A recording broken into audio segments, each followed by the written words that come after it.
திருமணத்தின் முதல் இரவு என் மனைவியாக இந்த வீட்டிற்குள் வந்திருக்கும் அந்த பெண்ணின் முகத்திரையை கூட நான் விலக்கவில்லை. அவளோடு என் வாழ்க்கையை தொடங்க எனக்கு சிறிதும் விருப்பமும் இல்லை. அந்த ஆத்திரத்தில் அவளின் முகத்தில் அரைந்துவிட்டு அந்த அறையை விட்டு வெளியேறினேன். அடுத்த நொடியே என் உள்ளுக்குள் இருந்த மனித தன்மை செத்துப்போனது போன்ற ஒரு உணர்வு. ஆனால் அப்போது என் ஆணவம் உச்சத்தில் இருந்தது. என்னை பொறுத்தவரை அந்த பெண் என் மீது திணிக்கப்பட்ட ஒரு பாரம். என் சம்மதத்தை கேட்காமலேயே என் தந்தை என் கழுத்தில் கட்டிவிட்ட உறவு அது. அந்த நேரத்தில் என் காதுகளில் என் அம்மாவின் வார்த்தைகள் மட்டும்தான் ஒலித்து கொண்டிருந்தன. கல்யாணம் பண்ணிக்கோ, அப்புறம் விவாகரத்து செஞ்சிடலாம். நீ ஒரு ஆம்பிள்ளை, உன் விருப்பப்படிதான் எல்லாம் நடக்கும். என் விருப்பம்தான் எல்லாமே என்று நான் குருட்டுத்தனமாக நம்பினேன். ஒரு பெண்ணின் வாழ்க்கை, அவளுடைய கனவுகள், எதிர்காலம், இதெல்லாம் என் முடிவுக்கு முன்னால் ஒன்றுமே இல்லை என்று நினைத்தேன். திருமண சடங்குகள் எல்லாம் முடிந்துவிட்டன. வெளியே உறவினர்கள் எங்களுக்கு ஆசி வழங்கி கொண்டிருந்தார்கள். உள்ளே என் அறையில் சிவப்பு புடவையில் மணப்பெண்ணாக அவள் அமர்ந்திருந்தாள். அவள் முகத்தை நான் சரியாக கூட பார்த்தது கிடையாது. ஆனால் அவளை பற்றி நான் ஒரு முடிவை ஏற்கனவே எடுத்துவிட்டேன்.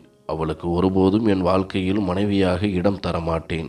சில நாட்கள் முறைக்காக வாழ்ந்துவிட்டு பிறகு விவாகரத்து செய்துவிட்டு சுதந்திரமாகிவிட வேண்டும் என்பதுதான் என் திட்டம். அந்த வெறுப்பிலும் பிடிவாதத்திலும் தான் அவள் முகத்தை பார்க்காமலேயே அவளை தாக்கினேன். அவள் ஏதோ பேச முயன்றாள். ஆனால் நான் எதையும் கேட்கும் நிலையில் இல்லை. அவளுக்கு ஒரு அறையை விட்டுவிட்டு வெளியே வந்தேன். அவள் மூச்சடைத்து அழும் சத்தம் கேட்டது. அழுகை அவளது தொண்டைக்குள்ளேயே சிக்கிக் கொண்டது. ஒருவேளை அவள் என்னிடம் நான் என்ன தவறு செய்தேன் என்று கேட்க நினைத்திருக்கலாம். ஆனால் எனக்கு அதை பற்றி அக்கறை இல்லை. கதவை திறந்து வெளியே வந்தபோது ஒரு பெரிய சுமையை கீழே இறக்கி வைத்தது போன்ற நிம்மதி எனக்கு. என் வழியை நானே உருவாக்கி விட்டதாக உணர்ந்தேன். அன்றே என் நண்பனுக்கு ஃபோன் செய்து டிக்கெட்டை கன்ஃபார்ம் பண்ணு, நான் சீக்கிரம் கிளம்புகிறேன், இங்கே இருக்க எனக்கு பிடிக்கவில்லை என்று சொல்லிவிட்டேன். மறுநாள் அந்த ஊர் வழக்கப்படி விருந்துகளும் உபசாரங்களும் நடந்தன. உறவினர்கள் முன்னால் ஒரு போலியான சிரிப்பை முகத்தில் மாட்டிக்கொண்டேன். ஜோடி பொருத்தம் மிகவும் அழகாக இருக்கு என்று அவர்கள் சொன்னபோது எனக்குள் சிரித்து கொண்டேன். இவர்களுக்கு என்ன தெரியும்? இந்த உறவை நான் மனதளவில் எப்போதோ முடித்து விட்டேன் என்று நினைத்தேன். நிலா, அதுதான் அவள் பெயர். அந்த பெயரை கேட்டாலே எனக்கு எரிச்சலாக இருந்தது. அவளுடைய கிராமத்துக்கோ அவள் வீட்டிற்கோ நான் போனது கிடையாது. நிச்சயதார்த்தம் கூட ஒரு சடங்காகத்தான் நடந்தது. நான் அவள் புகைப்படத்தை பார்க்கவில்லை. அவளிடம் ஒரு நிமிடம் கூட தனியாக பேசவில்லை.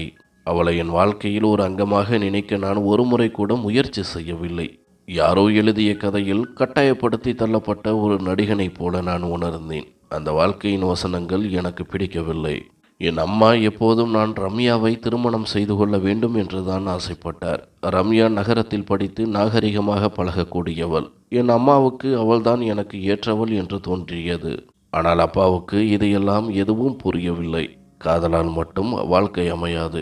இரண்டு குடும்பங்களுக்கு இடையே இருக்கும் புரிதலில்தான் வாழ்க்கை இருக்கிறது என்று அவர் பிடிவாதமாக இருந்தார்.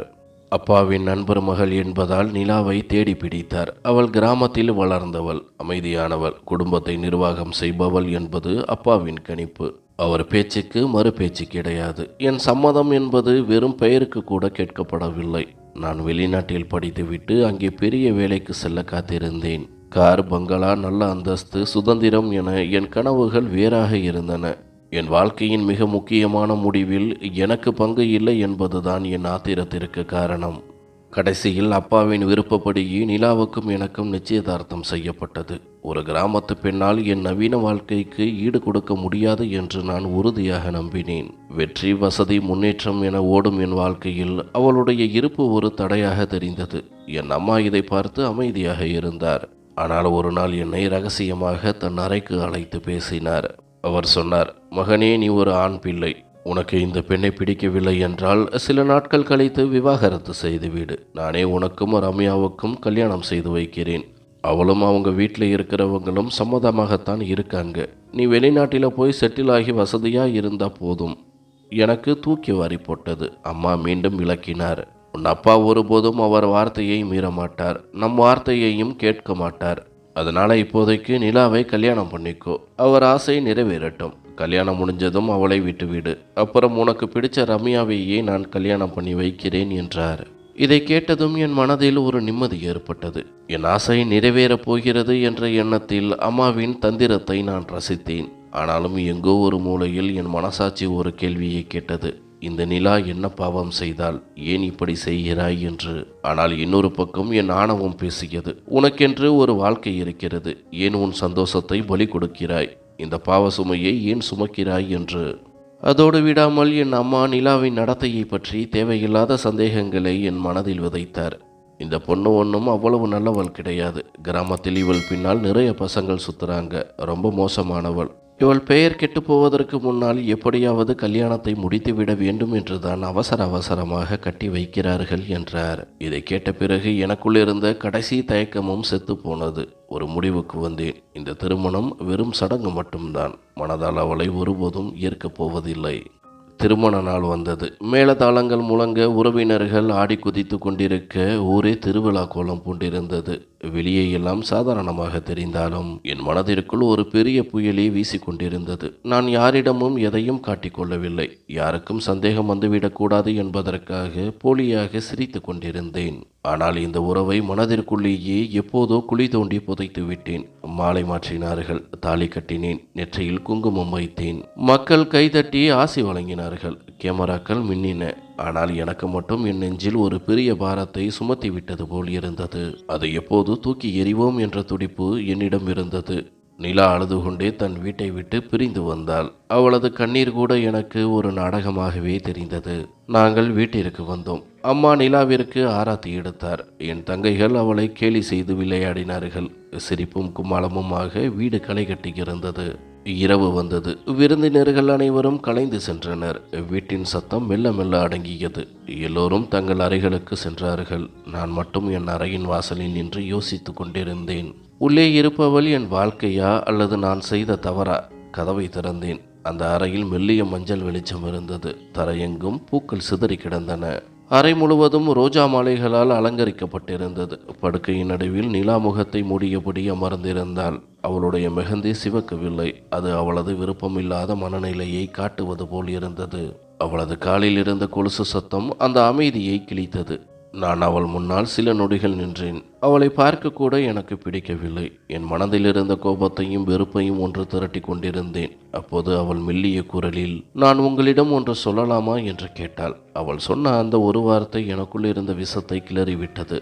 அவள் ஏதோ விளக்கம் சொல்லப் போகிறாள், அல்லது சீரியலில் வருவது போல அழுது நாடகமாடி என்னை தன் வசப்படுத்த பார்க்கிறாள் என்று நினைத்தேன்.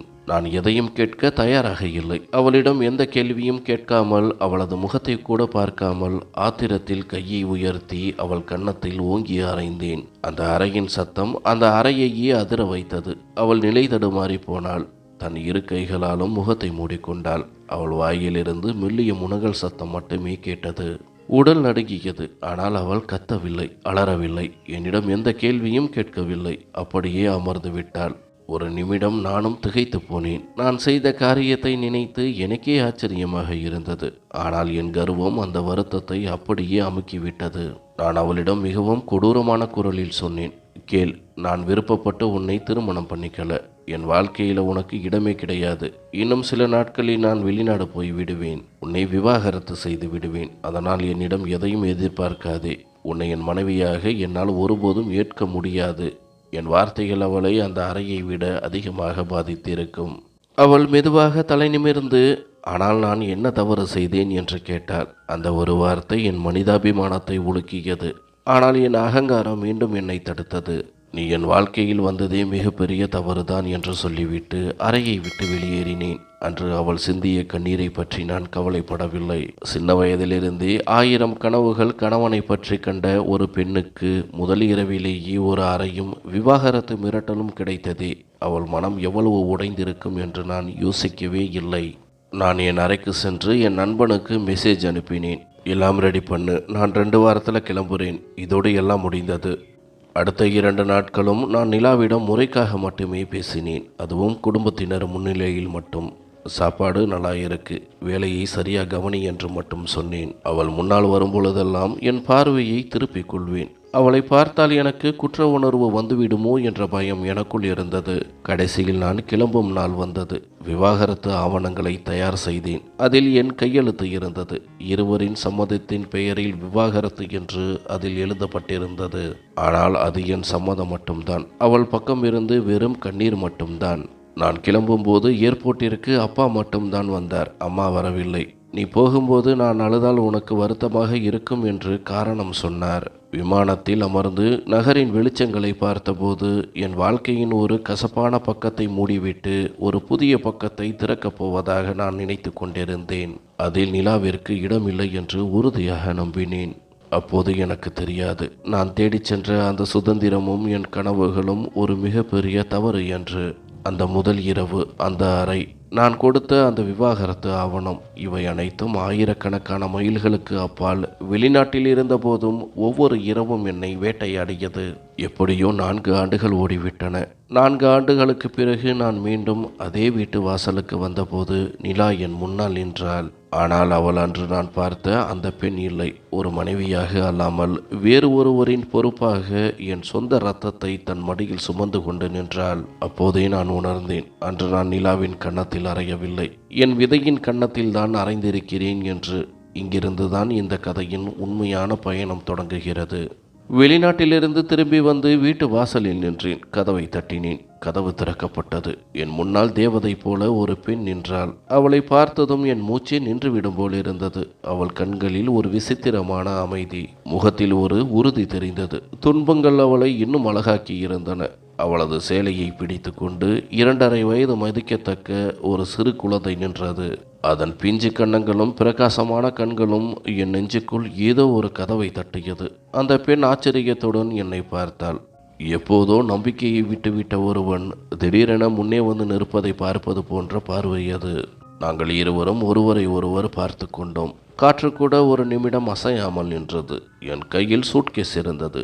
ஆனால் என்னால் ஒரு அடி கூட நகர முடியவில்லை. திடீரென அந்த குழந்தை அழத் தொடங்கியது. நிலா குனிந்து அந்த குழந்தையை தன் நெஞ்சோடு அணைத்து கொண்டாள். அந்த நொடி என் இதயம் ஒரு நிமிடம் துடிக்க மறந்தது. இந்த குழந்தை யாருடையது? இவள் ஏன் என் வீட்டில் கதவை திறக்கிறாள் என 1000 கேள்விகள் எனக்குள் எழுந்தன.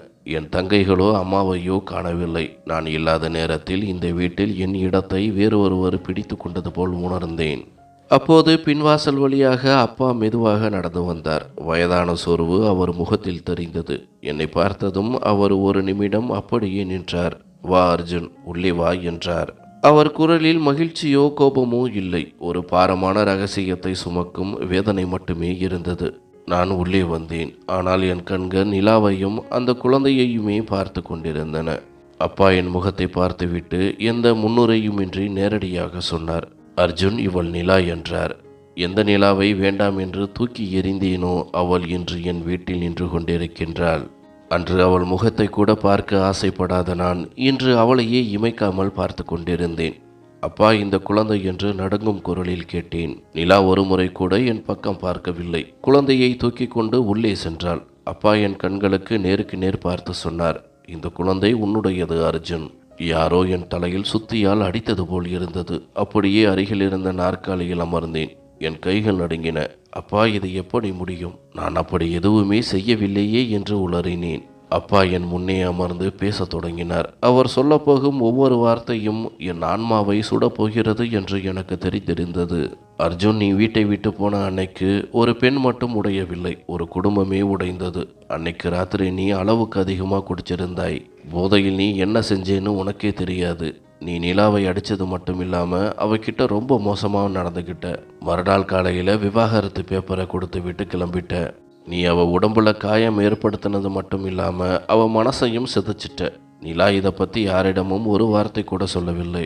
விவாகரத்து விஷயம் அவள் அப்பாவை எட்டிய போது அந்த மனுஷன் நிலை குலைஞ்சு போயிட்டார். அவர் கட்டாயப்படுத்தி கேட்டபோது தான் நிலா அழுதுகிட்டே அன்னைக்கு ராத்திரி நடந்த கொடுமையை சொன்னார். அந்த அதிர்ச்சியிலேயே அவள் அப்பா இறந்து விட்டார்.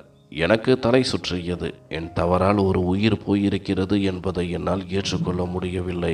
அப்பா, நிறுத்துங்க என்று கத்தினேன். ஆனால் அப்பா நிறுத்தவில்லை.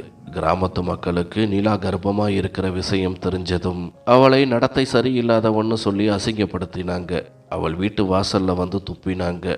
அவ தப்பு செய்யலை, பாதிக்கப்பட்டவன்னு யாருமே புரிஞ்சிக்கலை. நிலா கதவுகளை மூடிக்கிட்டு வீட்டுக்குள்ளேயே முடங்கி போனா. யாருக்கிட்டையும் பேசல. ஆனால் அவள் வயிற்றுல வளர்ற குழந்தை தான் அவளுக்கு புது நம்பிக்கையை தந்துச்சு. உலகம் அவளை தோற்கடிக்க நினைச்சாலும் அவள் தன் குழந்தைக்காக வாழ முடிவெடுத்தா. அப்பா உண்மையை சொன்னார். இதெல்லாம் கேட்கும்போது என் தொண்டையில் முள் சிக்கியது போல் இருந்தது. குரல் உடைந்து போனது. நிலா இதையெல்லாம் எப்படி தனியாக தாங்கினாள் என்று நினைக்கவே எனக்கு பயமாக இருந்தது. அப்பா சொன்னார், நிலா யாரிடமும் புகார் சொல்லவில்லை. தன் வயிற்றில் கை வைத்து என் குழந்தையை தனியாக விடமாட்டேன் என்று மட்டும் சொன்னாள். அப்போதுதான் உன் தம்பி ஆகாஷ் முன் வந்தான். அர்ஜுன், நீ யாரை சிறுவன் என்றும் அறிவில்லாதவன் என்றும் நினைத்தாயோ, அந்த ஆகாஷ் தான் நிலாவின் நிலையை புரிந்து கொண்டான். அவள் கிராமத்திற்கு சென்று சாகும் நிலையில் இருந்த அவளை மீட்டான். நிலா இந்த வீட்டு மருமகள். இவளை உலகத்தின் முன்னால் அவமானப்பட விடமாட்டேன் என்று சொல்லி உன் பாவத்தை மூடி மறைத்தான். அவளையே திருமணம் செய்து கொண்டான். நிலாவுக்கு கௌரவத்தையும் உன் குழந்தைக்கு தன் பெயரையும் கொடுத்தான். எந்த சுயநலமும் இல்லாமல் இனி நிலா என் பொறுப்பு என்று அவன் உறுதியாக நின்றான். என் காதுகளில் இரைச்சல் ஏற்பட்டது. நாற்காலியில் இருந்து தள்ளாடியபடி எழுந்து அப்பாவின் காலடியில் விழுந்தேன். இது என் குழந்தை என்று கதறினேன். வார்த்தைகள் வராமல் சிதறின. அப்பா கண்களில் கண்ணீருடன் சொன்னார், ஆமாம் அர்ஜுன், நீ செய்திருக்க வேண்டியதை ஆகாஷ் செய்தான். உடைந்து போன ஒரு பெண்ணுக்கு வாழ்வு கொடுத்தான். அந்த குழந்தைக்கு ஆரியன் என்று பெயர் வைத்தோம். ஆரியன் என்றால் பாதுகாக்கப்பட்டவன் என்று பொருள். அந்த குழந்தை உன் பாவத்திலிருந்து பிறக்கவில்லை. ஆகாஷின் அளவில்லாத அன்பிலிருந்து பிறந்தது. அங்கே உனக்கு இடமே இல்லை. என் கண்களிலிருந்து கண்ணீர் ஆறாக பெருகியது. தவறு செய்வதற்கும் பாவம் செய்வதற்கும் உள்ள வித்தியாசத்தை முதல் முறையாக உணர்ந்தேன். தவறு மனிதனை திருத்தும், ஆனால் பாவம் மனிதனையே உடைத்துவிடும். நான் இப்போது முழுவதுமாக உடைந்து போயிருந்தேன். அப்பா கடுமையாக சொன்னார், நிலாவுக்கு உன்னுடன் எந்த உறவும் வேண்டாம். அவள் உன் பெயரை தன் வாழ்க்கையிலிருந்து துடைத்து எறிந்து விட்டாள். ஆரியனுக்கு தன் உண்மையான தந்தை யார் என்று கூட அவள் சொல்லவில்லை. ஆகாஷ் தெளிவாக சொல்லிவிட்டான். அர்ஜுன் இங்கே தங்கினால் நான் நிலாவையும் குழந்தையையும் அழைத்து கொண்டு தனியாக போய்விடுவேன் என்று. நாங்களும் அவனை தடுக்க மாட்டோம் என்றார். என் உடல் மரத்து போனது. நிலா தூரத்தில் ஆரியனை தூக்கி கொண்டு நின்றிருந்தாள். என்னை பார்த்ததும் அவள் உள்ளே சென்று விட்டாள். அவள் கண்களில் அதே ஆழமான அமைதி. ஆனால் எனக்காக அந்த கண்கள் மூடப்பட்டு விட்டன. என் வாழ்க்கையில் எனக்கு இரண்டாவது வாய்ப்பு கிடைக்கவே இல்லை என்பதை உணர்ந்தேன். நிலா, ஆகாஷ், ஆரியன் அவர்கள் ஒரு அழகான குடும்பமாக தெரிந்தார்கள். ஆனால் நான் மட்டும் அங்கே ஒரு அந்நியனாக, வெறும் பார்வையாளனாக நின்று இருந்தேன். அவள் கதவருகே வந்தாள். நினைத்திருந்தால் ஒரு நிமிடம் திரும்பி பார்த்திருக்கலாம். ஆனால் அவள் தலையை திருப்பிக் கொண்டாள். அவளுக்கு நான் வெறும் காற்று போல தெரிந்தேன். என் இருப்புக்கு அங்கே எந்த அர்த்தமும் இல்லை. அவள் வாழ்க்கையிலிருந்து கிழித்து எறியப்பட்ட ஒரு பக்கமாக நான் மாறிப்போனேன். அந்த வலிக்கு மருந்தே இல்லை. அது நான் செய்த பாவத்திற்கான தண்டனை. அவளிடம் ஏதோ சொல்ல போனேன். ஆனால் கால்கள் நகரவில்லை. முன்னால் கண்ட காட்சி என் இதயத்தை நிறுத்தியது. ஆகாஷ் நிலாவிடமிருந்து ஆரியனை தூக்கி கொண்டான். அந்த குழந்தை அவன் தோளில் சாய்ந்து கொண்டது. வா சாம்பியன், பால் குடிச்சிட்டு தூங்கலாம் என்று ஆகாஷ் அன்பாக சொன்னான். நிலா சிரித்து கொண்டே, அவன் ரொம்ப வாழ்த்தனம் பண்ணுனா நான் சமாதானம் செய்ய வரமாட்டேன் என்றாள். ஆரியன் கலகலவென சிரித்தான். அதே சிரிப்பு, அதே கண்கள், அப்படியே என்னைப் போலவே இருந்தது. ஆனால் அந்த அன்பில், அந்த அரவணைப்பில், அந்த அழகான குடும்ப படத்தில் நான் எங்குமே இல்லை. என் இரத்தம், என் தவறு, என் அடையாளம், இவை அனைத்தும் என் முன்னால் ஒரு உருவமாக நின்று கொண்டிருந்தது. சமையலறைக்கு செல்லும்போது நிலா தம்பியிடம் சொன்னாள், ஆகாஷ், பாப்பாவை தூங்க வைங்க, நான் குழம்பு வைக்கிறேன். அதே குரல், அதே பெண். ஒரே இரவில் நான் யாரை உடைத்து எறிந்தேனோ அவள் என்று இவ்வளவு வலிமையோடும் அமைதியோடும் சுதந்திரத்தோடும் இருக்கிறாள். அவள் என்னை பார்த்து பயப்படவில்லை. மாறாக என்னை பொருட்படுத்தவே இல்லை. என்னை புறக்கணித்துவிட்டு அவள் தன் வேலையை செய்தது எந்த தண்டனையை விடவும் கொடுமையாக இருந்தது.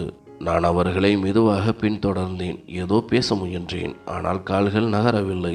எங்களுக்கு இடையே இருந்த தூரம் வெறும் 3 அடிதான். ஆனால் அது 2 ஜென்மங்களுக்கான இடைவெளியாக எனக்கு தோன்றியது. நிலா சமையலறையில் வேலை செய்து கொண்டிருந்தாள். ஒரு பெரிய புயலுக்கு பின் வரும் அமைதி அவள் கண்களில் தெரிந்தது. அவள் இப்போது அழுவதில்லை. ஏனென்றால் அழுவதற்கான காரணத்தையே அவள் புதைத்து விட்டாள். ஆகாஷ் குழந்தையை அறைக்குள் அழைத்து சென்றான். அப்போது ஆரியன் என்னை பார்த்து விட்டான். ஒரு புதிய முகத்தை பார்த்த ஆர்வத்தில் அவன் கண்கள் மின்னின. நான் கையை நீட்டி வா என்று அழைத்தேன். ஆனால் நான் ஒரு அடி முன்னே வந்ததும் அவன் பயந்து அலறத் தொடங்கினான். ஆகாஷின் கழுத்தை இறுக்கமாக கட்டிக்கொண்டு வேண்டாம் அப்பா என்று கத்தினான். அந்த அப்பா என்ற வார்த்தை என் காதுகளில் சுத்தியால் அடிப்பது போல் இருந்தது. அவன் என் இரத்தம். ஆனால் அவன் ஆகாஷைத்தான் அப்பா என்று அழைக்கிறான். ஆகாஷ் குழந்தையை சமாதானம் செய்து கொண்டே என் கண்களை பார்த்தான். அந்த பார்வையில் கோபமோ வெறுப்போ இல்லை. ஒரு தீர்க்கமான முடிவு இருந்தது.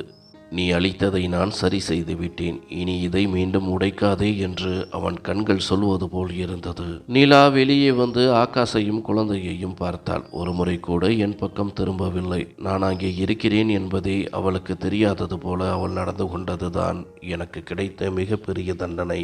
நான் நடுங்கிக் கொண்டே நாற்காலியில் அமர்ந்தேன். ஒரு காலத்தில் இந்த வீட்டின் அதிகாரமாக இருந்த நான் இன்று இங்கே ஒரு விருந்தாளி கூட கிடையாது. எல்லோரும் மறந்துவிட்ட ஒரு பழைய கதையாக நான் மாறிவிட்டேன். ஆனால் நான் செய்த பாவமும் இன்றும் அவர்கள் வாழ்க்கையின் ஒரு நிழலாக தொடர்கிறது. நான் மெதுவாக தொண்டையை சரி செய்து கொண்டு, நிலா, நான் உன்கிட்ட பேசணும் என்றேன். அவள் முதல் முறையாக என் குரலை கேட்டாள். ஆனால் திரும்பி கூட பார்க்கவில்லை. உங்ககிட்ட பேச எதுவும் பாக்கி இல்லை, எல்லாம் முடிஞ்சு போச்சு என்று மட்டும் சொன்னாள். அந்த முடிந்து விட்டது என்ற வார்த்தை சுக்குநூறாக என்னை உடைத்தது. அவள் என் மீது கோபமாக கூட இல்லை. நினைவில் வைக்கக்கூட நான் தகுதியற்றவன் என்று அவள் சொன்னதுதான் என் வாழ்நாள் தோல்வி. அன்று இரவு நான் என் அறையில் தனியாக அமர்ந்திருந்தேன். அதே அறையில்தான் நிலாவை மதிக்காமல் நான் நிராகரித்தேன். இதே அறையில்தான் அவளுக்கு ஒரு அறை கொடுத்து அவள் வாழ்க்கையையே மாற்றினேன். இன்று அதே அறை எனக்கு ஒரு சிறைச்சாலையாக தெரிந்தது. சுவர்கள் எல்லாம் என் குற்றத்தை எனக்கு நினைவூட்டின. படுக்கையில் அமர்ந்தபோது அவள் கட்டியிருந்த அந்த சிவப்பு புடவை, அவளது மெஹந்தி, அவளது அழுகை சத்தம் எல்லாம் என் காதுகளில் ஒலித்தன. குற்ற உணர்வின் பேரலை எனக்குள் எழுந்தது. நான் செய்த பாவத்திலிருந்து தப்பிக்கவே முடியாது என்பது எனக்கு புரிந்தது. வெளிநாட்டில் நான் தனியாக இருந்தேன். ஆனால் இன்று என் சொந்த வீட்டிலேயே ஒரு குற்றவாளியாக நிற்கிறேன். முற்றத்திலிருந்து நிலா பாடும் தாலாட்டு சத்தம் மெல்லிதாக கேட்டது. என் மூச்சு திணறியது. அப்போது கதவு மெதுவாக திறந்தது. அம்மா உள்ளே வந்தார். அவர் முகத்தில் சொல்ல முடியாத சோர்வு இருந்தது. என்னை பார்த்து அவர் புன்னகைக்கவில்லை. ஒரு தாய் தன் மகனை மன்னிக்க முடியாத போது காட்டும் அதே இறுக்கம் அவரிடம் இருந்தது. அவர் என் எதிரே அமர்ந்து கேட்டார், அர்ஜுன், நிலாவை பார்த்தாயா? எப்படி இருக்கிறாள்? அந்த கேள்வி என் மார்பில் கல்லை போல விழுந்தது. நான் மௌனமாக இருந்தேன். அம்மாவே தொடர்ந்தார், அவள் ரொம்ப மாறிட்டா அர்ஜுன். முகத்தில் மட்டுமில்லை, மனசும் குணமும் கூட மாறிப்போச்சு. நாங்கள் எத்தனையோ பெண்களை பார்த்திருக்கிறோம். ஆனால் நிலா மாதிரி பொறுமையும் தைரியமும் மரியாதையும் உள்ள பெண்ணை பார்க்கவே முடியாது. நீ அவளை புரிஞ்சிக்கல. ஆனால் நீ போன பிறகுதான் நான் அவளை புரிஞ்சுக்கிட்டோம். அம்மாவின் கண்கள் கலங்கின. நீ வெளிநாட்டில் சந்தோஷமாக இருந்தப்போ இங்கே நிலா தான் இந்த வீடு உடையாமல் தடுத்தா. நீ வீட்டின் மானத்தை காக்கல, ஆனால் அவ காத்தா. நீ அவளை நடுத்தருவில் விட்டுட்டு போன. ஆனால் அவள் உன் குழந்தையையே தன் வாழ்க்கையாக ஏற்றுக்கிட்டா. இன்னைக்கு இந்த வீடு நிமிர்ந்து நிற்குதுன்னா அது அவளால் தான், உன்னால் இல்லை. அம்மாவின் ஒவ்வொரு வார்த்தையும் என் இதயத்தில் அம்பு போல பாய்ந்தது. ஒரு காலத்தில் நிலாவை கிராமத்து பெண் என்று கேலி செய்த என் அம்மா இன்று அவளை ஒரு தேவதை போல போற்றுவதை பார்த்து நான் வியந்து போனேன். அம்மா கடைசியாக சொன்னார், ஆகாஷ் நிலாவை திருமணம் செய்து கொண்டான். ஆனால் அவன் ஒருபோதும் நிலா மீது கணவன் என்கிற அதிகாரத்தை காட்டவில்லை. அவளையும் குழந்தையையும் ஒரு கண்ணியமான மனிதனாக பாதுகாத்தான். நிலாவும் அவனை தன் கணவனாக ஏற்கவில்லை. ஆனால் அவனுக்கு கொடுக்க வேண்டிய மரியாதையை தந்து இந்த வீட்டில் இடம் கொடுத்தாள் என்றார். இதை கேட்க எனக்கு இன்னும் வதையாக இருந்தது. நிலா ஆகாஷை கணவனாக நினைக்கவில்லை என்ற செய்தியில் ஆறுதல் அடைய எனக்கு என்ன தகுதி இருக்கிறது? என் மனதை படித்தவர் போல அம்மா சொன்னார், நிலா ஆகாஷை கல்யாணம் பண்ணிக்கிட்டதுக்கு ஒரே ஒரு காரணம்தான். இந்த சமூகம் அவளை கேவலமாக பேசக்கூடாது. அவ குழந்தையை யாரும் அசிங்கப்படுத்தக்கூடாது. இன்னைக்கு ஆகாஷ் இந்த குழந்தையை தன் சொந்த மகனா வளர்க்கிறான். உன் பெயரை அவன் எங்கேயும் அடையாளப்படுத்த மாட்டான். அந்த குழந்தைக்கு ஒரே ஒரு தகப்பன் மட்டும்தான். அது நீ இல்லை அர்ஜுன். இந்த வார்த்தை என் இதயத்தை பிளந்தது. என் சொந்த மகனே என்னை யாரென்று அறியாமல் வளருவது என் ஆன்மாவையே கிழித்தது. அம்மா என் கையை பிடித்தார். ஆனால் அந்த பிடியில் ஆறுதல் இல்லை. கசப்பான உண்மையை சுட்டிக்காட்டும் கடுமை மட்டுமே இருந்தது. இன்னொன்றையும் கேட்டுக்கொள், நிலா உன்னிடம் பேசவே மாட்டாள்.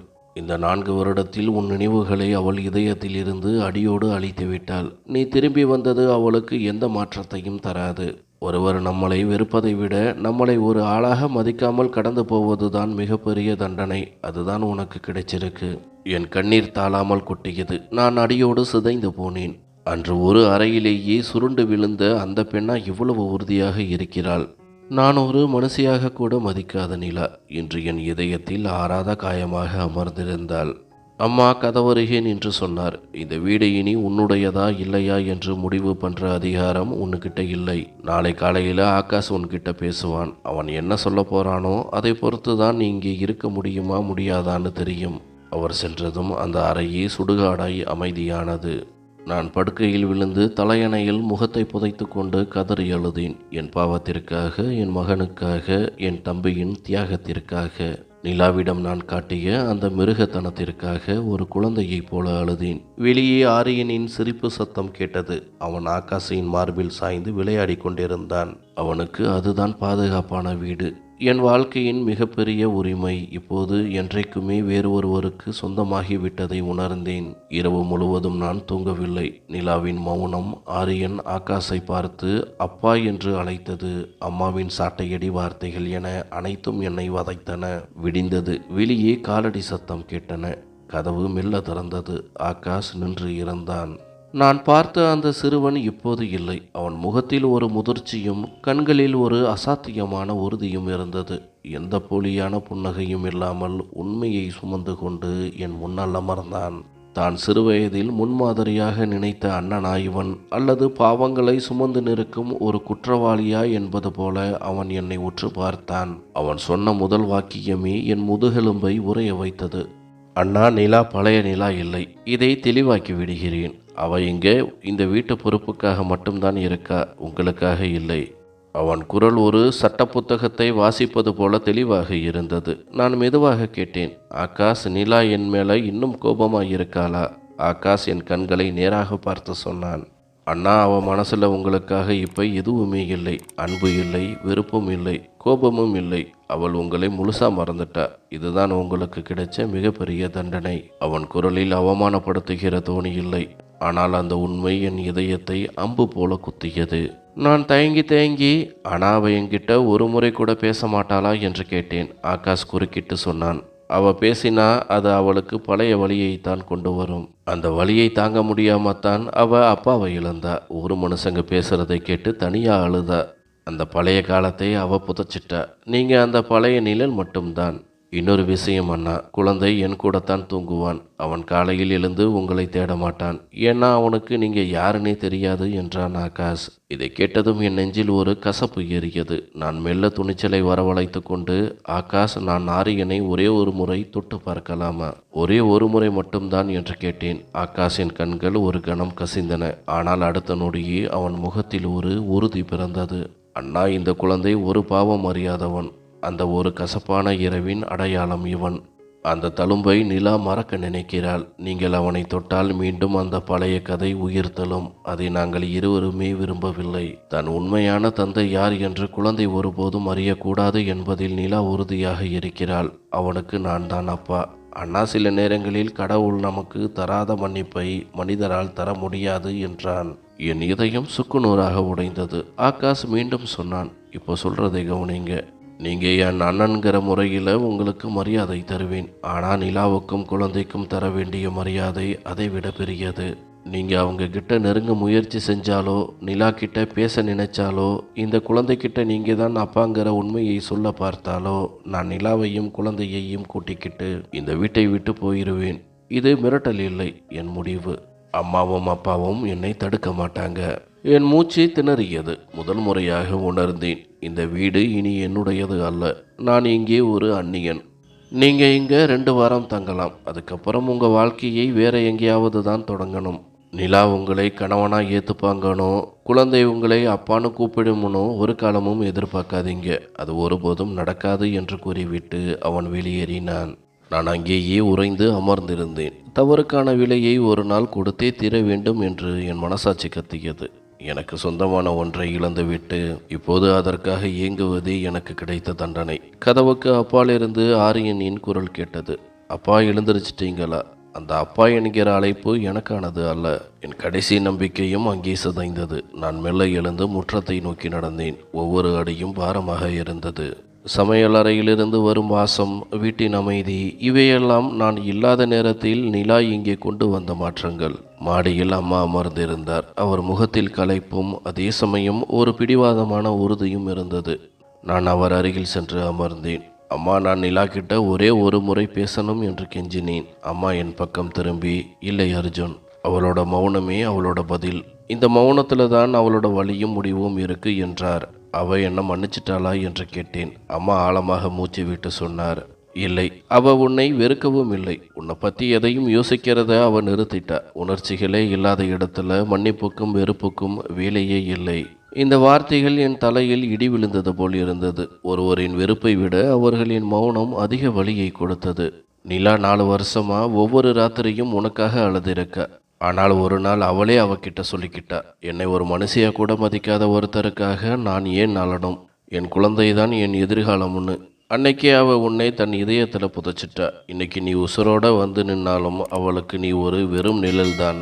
என் தொண்டையில் கசப்பு இறங்கியது. நிலா எனக்காக காத்திருந்து அழுது தீர்த்த காலமெல்லாம் முடிந்து விட்டது. இப்போது அவளுக்கு என் இருப்பு தேவையே இல்லை. நான் எவ்வளவுதான் கதறினாலும் அவளது அந்த மௌன கதவை திறக்க முடியாது என்பதை உணர்ந்தேன்.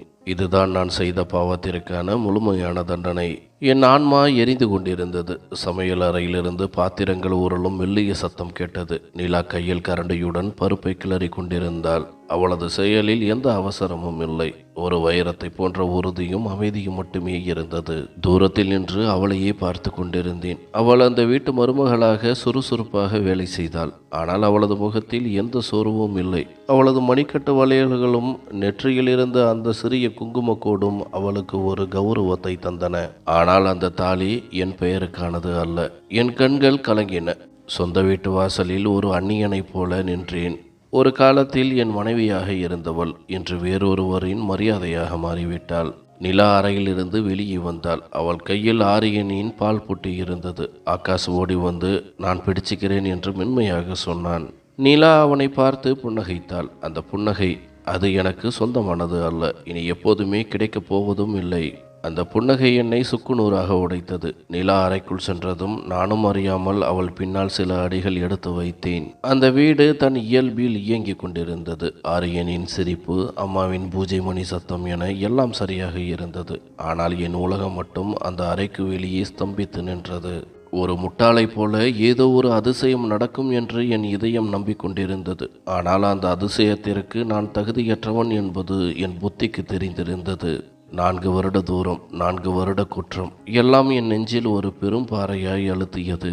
நான் சமையல் அறைக்குள் சென்றேன். நிலா அங்கே மாவு பிசைந்து கொண்டிருந்தாள்.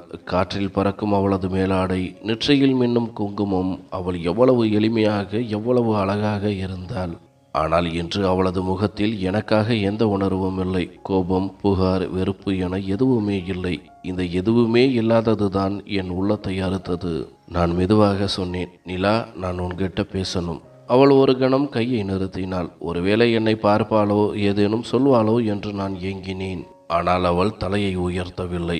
மீண்டும் தன் வேலையை தொடங்கினாள். அவளது அந்த மௌனம் 1000 கூர்மையான அம்புகள் என் மேல் பாய்வது போல் இருந்தது. அந்த மௌனம் ஒரு பேர் இரைச்சலாய் என் காதுகளில் ஒலித்தது. நான் மீண்டும் முயற்சி செய்தேன். நிலா, நான் ஒன்று தெரிஞ்சுக்கணும். நீ என்னைக்காவது என்று இழுத்தேன். நிலா மாவில் கொஞ்சம் தண்ணீர் தெளித்துவிட்டு மீண்டும் அமைதியான குரலில் சொன்னாள், ஆகாஷ் வெளியே இருக்காரு, சொல்ல வேண்டியதை அவர்கிட்ட சொல்லுங்க.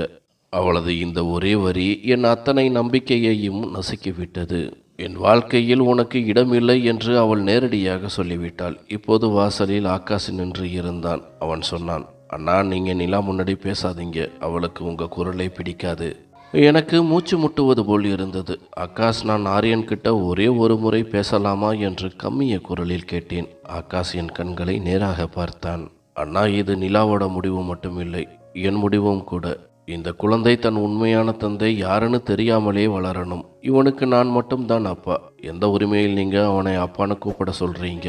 அவன் முதல் மூச்சு, முதல் சிரிப்பு, முதல் அடி எதையுமே நீங்கள் பார்க்கல. நிலா அவனை இரத்தத்தால் இல்லை, கண்ணீரால் வளர்த்திருக்கா. ஒவ்வொரு வார்த்தையும் நிதர்சனமான உண்மை. அப்படியானால் எனக்கு இங்கு எதுவுமே மிச்சம் இல்லையா என்று அழுதேன். ஆகாஷ் சிறிது மௌனமாக இருந்துவிட்டு சொன்னான், அவளை ஒரு முறை நீங்கள் புரிஞ்சுக்கிட்டு இருந்தால் ஏதாவது மிஞ்சி இருக்கும். இப்போ எதுவுமே இல்லை அண்ணா. நீங்கள் கடந்த காலம், நாங்கள் நிகழ்காலம். ஆரியனுக்கு நீங்கள் யாருமே இல்லை. அந்த கடைசி வாக்கியம் என்னை நிலைகுலைய செய்தது. நிலா தூரத்தில் நின்றபடி ஒரு கணம் என்னை பார்த்தாள். அந்த பார்வையில் எந்த உணர்வும் இல்லை. படித்து முடித்து மூடி வைத்த ஒரு பழைய புத்தகத்தை பார்ப்பது போல் இருந்தது. நான் அறைக்குள் சென்று விழுந்தேன். ஒரு உறவை மட்டுமல்ல, ஒரு குடும்பத்தையே நான் இழந்து விட்டேன். அடுத்த 2 நாட்கள் அந்த வீட்டில் ஒரு விசித்திரமான மௌனம் நிலவியது. காலையில் நிலாவும் அம்மாவும் சேர்ந்து பூஜை செய்வதும், பின்னர் நிலா சமையலறையில் வேலைகளை கவனிப்பதும் என அனைத்தும் ஒழுங்குடன் நடந்தது. நான் மட்டும் அங்கே ஒரு அந்நியனாக என் பாவங்களை சுமந்து கொண்டு நின்றேன். வீட்டில் ஒவ்வொரு வேலையும் ஒரு தாளத்துடன் நடந்தது. நிலா சமைப்பது, ஆகாஷ் ஆரியனை தயார் செய்வது, அப்பா செய்தித்தாள் படிப்பது என எதிலுமே எனக்கு வேலை இல்லை. ஒரு காலத்தில் இந்த வீடு எனக்காகத்தான் இயங்கும். அம்மா எனக்காக காத்திருப்பார். அப்பா என் ஆலோசனைகளை கேட்பார். ஆனால் இன்று இந்த வீட்டின் ஒவ்வொரு மூலையும் எனக்கு ஒன்றை உறக்கச் சொன்னது. இங்கே இப்போது ஒரு அழகான வாழ்க்கை உருவாகிவிட்டது. இதில் உனக்கு இடமே இல்லை. 3ஆம் நாள் காலையில் நான் முதல் முறையாக நிலா மனதார சிரிப்பதை பார்த்தேன். அவள் ஆகாஷுடன் ஏதோ பேசிக்கொண்டே சிரிக்க, ஆரியன் அவள் தோளின் மேல் ஏறி விளையாடினான். இந்த காட்சி என் நெஞ்சை குத்தியது. நான் தான் அவளை வேண்டாம் என்று உதறினேன். நான் தான் என் கைகளால் இந்த சந்தோஷத்தை இழந்தேன். என் கைகளால் நட்ட முள் செடி இன்று என்னையே கிழிப்பது போல் உணர்ந்தேன். அன்று மதியம் பக்கத்து வீட்டு திருமணம். அம்மா நிலாவிடம், நிலா நீ தயாராகு, வீட்டு மருமகளை எல்லோரும் கேட்கிறார்கள், நாம் போக வேண்டும் என்றார். நிலா மெதுவாக சரி என்று சொல்லிவிட்டு மேலே சென்றாள். சிறிது நேரம் கழித்து அவள் கீழே இறங்கி வந்தாள். இளஞ்சிவப்பு நிற புடவை, விரித்த கூந்தல், நெற்றியில் ஒரு சிறிய பொட்டு. அவள் நடையில் ஒரு கௌரவம் இருந்தது. அவளையே இமைக்காமல் பார்த்தேன். அவள்தான் அந்த நிலா. அன்று என் அறையில் அழுது கொண்டிருந்தவள். ஆனால் இன்று வேறு ஒருவரின் வாழ்க்கையில் ஒளியாக மாறிவிட்டாள். ஆகாஷ் அவள் பின்னால் வந்து, ரொம்ப அழகா இருக்க நிலா என்றான். அவள் வெட்கத்துடன் புன்னகைத்தாள். அந்த புன்னகை எனக்கானது அல்ல, அது ஆகாஷுக்கானது. அந்த தருணம் என்னை நிலைகுலையச் செய்தது. என்னிடம் அவள் ஒருபோதும் இப்படி இருந்ததில்லை. மாலையில் அவர்கள் அனைவரும் திருமணத்திற்கு சென்றனர். அப்பா, அம்மா, நிலா, ஆகாஷ் மற்றும் ஆரியன். நான் மட்டும் அந்த பெரிய வீட்டில் தனித்து போனேன். அறையில் தேடிய போது பழைய ஆல்பம் ஒன்று கிடைத்தது. என் சிறு வயது புகைப்படங்கள், பள்ளி நினைவுகள். கடைசி பக்கங்களில் என் திருமண படங்கள் இருந்தன. நிலா முக்காடிட்டு அமர்ந்திருந்தாள். அவள் முகத்தில் ஒரு அப்பாவித்தனமான சிரிப்பு இருந்தது. ஒரு புதிய வாழ்க்கையை தொடங்கும் ஆசை அவள் கண்களில் தெரிந்தது. ஆனால் நான் அந்த படத்தை பார்த்தபோது எனக்கு என் கோபமும் கருவமும் முட்டாள்தனமும் தான் நினைவுக்கு வந்தது. ஆல்பத்தை மூடினேன். இதயம் பாரமானது. இரவில் அவர்கள் திரும்பிய போது நிலாவின் முகத்தில் ஒரு தெளிவு இருந்தது. அவள் தன் கடந்த கால பாரத்தை முழுவதுமாக இறக்கி வைத்தார் போல தெரிந்தாள். அவள் ஆரியனின் கையை பிடித்து சிரித்து கொண்டே ஆகாஷுடன் உள்ளே சென்றாள். நான் யாருக்கும் தெரியாத ஒரு நிழல் போல நின்று இருந்தேன். அம்மா என் தோளில் கை வைத்து சொன்னார், அர்ஜுன், நீ இங்கே இருப்பது நல்லதுதான். ஆனால் ஒன்று புரிஞ்சுக்கோ, வாழ்க்கை முன்னாடி போய்கிட்டே இருக்கு. நீ எவ்வளவு ஆசைப்பட்டாலும் நிலாவால் பழைய வாழ்க்கைக்கு திரும்பி வர முடியாது. எனக்காக எதுவும் மாறாதா அம்மா என்று நான் கெஞ்சினேன். அம்மா பார்வையை திருப்பி, இனி மாறுவதற்கு என்ன பாக்கி இருக்கு மகனே என்றார். அன்று இரவு மாடியில் அமர்ந்திருந்தேன். குளிர் காற்று வீசியது. ஆனால் என் இதயம் அதைவிட குளிர்ந்து போயிருந்தது. நான் அந்த வீட்டின் ஒரு அந்நியன் என்பது ஊர்ஜிதமானது. அப்போது கீழே நிலாவின் அலறல் சத்தம் கேட்டது. பதறி போய் கீழே ஓடினேன். முற்றத்தில் நிலா அமர்ந்திருக்க அவள் கால் சுளுக்கி இருந்தது. ஆகாஷ் உடனே அவளை தூக்க குனிந்தான். நிலா வழியால் அவன் கையை இறுக்க பிடித்து கொண்டாள். ஆரியன் அம்மா அம்மா என்று அழுது கொண்டிருந்தான். நான் உதவி செய்ய ஒரு அடி முன்னே சென்றேன். ஆனால் நிலாவின் பார்வை என் மீது விழுந்தது. அவள் கண்களில் இருந்த அந்த தீர்க்கமான மௌனம் என்னை அப்படியே நிற்க வைத்தது. ஆகாஷ் அவளை தூக்கி கொண்டு அறைக்குள் சென்றான். நான் தூரத்தில் நின்று பார்த்து கொண்டே இருந்தேன். அம்மா அருகில் வந்து சொன்னார், அர்ஜுன், நீ இங்கே எத்தனை நாள் இருப்பாயோ அத்தனை நாள் நீ உடைந்து கொண்டே இருப்பாய். நீ இழந்ததை யாராலும் நிரப்ப முடியாது. இந்த வீடும் உன்னை எதிர்பார்க்கவில்லை. இதை நீ உணர்ந்து கொண்டால் உன்னை நீயாவது காப்பாற்றிக் கொள்ளலாம். அன்று இரவு நான் புரிந்து கொண்டேன். நான் வெறும் கடந்த காலம் மட்டுமல்ல, இந்த வீட்டிற்கு ஒரு சுமையாகவும் மாறிவிட்டேன். நான் எனக்கான ஒரு புதிய பாதையை தேட வேண்டும். மறுநாள் காலை இரவு முழுவதும் நான் தூங்கவே இல்லை. நிலாவின் வழி, ஆகாஷ் அவளை தூக்கிச் சென்றது, ஆரியனின் அழுகை என எல்லாம் என் மனக்கணக்கில் ஓடிக்கொண்டே இருந்தது. விதி எனக்கு ஒரு சிக்னல் கொடுப்பது போல் தெரிந்தது. என் பையை எடுத்தேன். 4 வருட தனிமையின் வாசம் அதில் இருந்தது. என் பையை போலவே எனக்கும் இந்த வீட்டில் இடம் கிடைக்கவில்லை. முற்றத்திற்கு வந்தேன். அம்மா துளசி செடிக்கு நீர் ஊற்றி கொண்டிருந்தார். அவர் கண்களில் எந்த எதிர்பார்ப்பும் இல்லை, ஒரு தாயின் பொறுமை மட்டுமே இருந்தது. நான் மெதுவான குரலில் சொன்னேன், அம்மா, நான் போயிட்டு வரேன். நான் வீட்டை விட்டு போக வேண்டும் என்று முடிவெடுத்தேன். அம்மா அதை ஏற்கனவே எதிர்பார்த்தது போலத்தான் இருந்தார். மகனே, சில நேரங்களில் பிரிந்து செல்வதுதான் உண்மையான தீர்வாக இருக்கும். நீ இங்கேயே இருந்தால் உன்னை நீயே வருத்தி கொண்டு மற்றவருக்கும் நிம்மதி இல்லாமல் செய்வாய். நீ இழந்ததுதான், அது திரும்பாது. ஆனால் உன்னை நீயே திருத்திக் கொள்ள இது ஒரு வாய்ப்பு என்றார். முதல் முறையாக அம்மாவின் கண்களில் கோபத்திற்கு பதில் ஒரு பெரிய ஏமாற்றத்தை கண்டேன். அப்பாவிடம் விடைபெற சென்றேன். அவர் என்னை தடுப்பார் என்று நினைத்தேன். ஆனால் அவர் சொன்னது இதுதான்: எங்கிருந்தாலும் சரி, ஒரு மனிதனாக வாழு அர்ஜுன். இந்த வார்த்தை என் நெஞ்சில் ஈட்டியாக பாய்ந்தது. நான் இப்போதோ மனித தன்மையை இழந்து விட்டேன் என்பதை அவர் உணர்த்தினார். பையை எடுத்துக்கொண்டு வாசலுக்கு வந்தபோது நிலா எதிரே வந்தாள். அவளது காலில் இன்னும் வலி இருந்தது. அவள் முகத்தில் ஒரு அமைதியான உறுதி தெரிந்தது. அவள் கண்களில் பழைய நினைவுகளோ கசப்போ புகாரோ எதுவுமே இல்லை. வெறும் ஒரு வெறுமை மட்டுமே இருந்தது. அவள் என்னை ஒரு பொருட்டாக கூட மதிக்காமல் அம்மாவிடம் சொன்னாள்: அம்மா, நான் கடைவீதி வரைக்கும் போயிட்டு வரேன். சாயந்தரம் வந்துடுவேன். பிறகு ஒரு நிமிடம் நின்று சொன்னாள்: ஆகாஷ், குழந்தைக்கு மருந்து கொடுக்க வேண்டிய நேரம் ஆயிடுச்சு. ஆரியனுக்கு கொடுத்துடுங்க. நான் வாசலை திறக்கும் போது பின்னால் அம்மாவின் அலறல் கேட்டது. நிலாவுக்கு உடம்பு முடியல. திரும்பி பார்த்தால் நிலா மயங்கி சரிய ஆகாஷ் அவளை தூக்கி தாங்கி பிடித்தான். என் இதயம் பதறியது. ஓடிச் சென்றேன். ஆனால் ஆகாஷ் என்னை வழியில் தள்ளிவிட்டு நிலாவை தன் கைகளில் ஏந்தி அறைக்கு ஓடினான். நான் அங்கே ஒரு சிலையைப் போல நின்றேன். என் பாவம் மீண்டும் என் கண்முன்னே வந்து நின்றது. டாக்டர் வந்து பரிசோதித்து விட்டு சொன்னார்: அவங்களுக்கு மன அழுத்தம் ரொம்ப அதிகமாயிருக்கு. எந்த விதமான அதிர்ச்சியும் தரக்கூடாது. முழு ஓய்வு வேணும். அப்பாவின் பார்வை என் மீது விழுந்தது. அர்ஜுன், நீ இங்கே இருக்கிற ஒவ்வொரு நிமிஷமும் அவளுக்கு பாரம்தான். கிளம்பு என்றார். அரை கதவருகே நின்று உள்ளே பார்த்தேன். நிலா வேதனையில் முனக ஆகாஷ் அவளது கைகளை பிடித்து ஆறுதல் சொல்லி கொண்டிருந்தான்.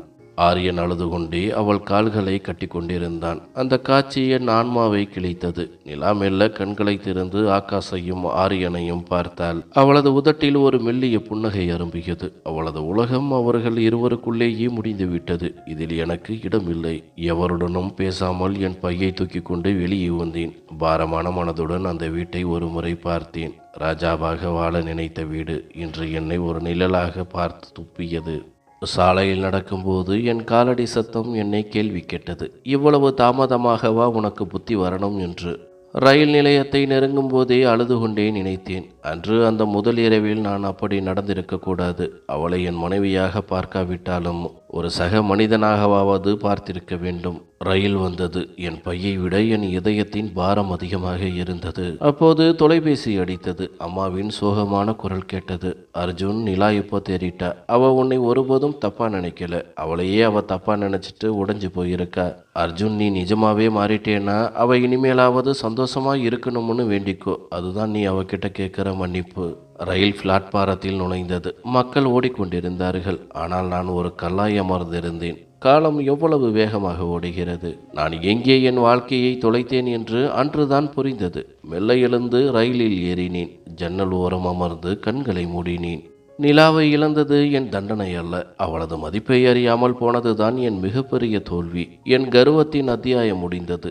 இனி என் வாழ்க்கையின் அடுத்த பக்கம் தொடங்குகிறது. ஆனால் அதில் நிலா இருக்க மாட்டாள். ஒரு புதிய ஆரம்பம். அவள் இல்லாமல்.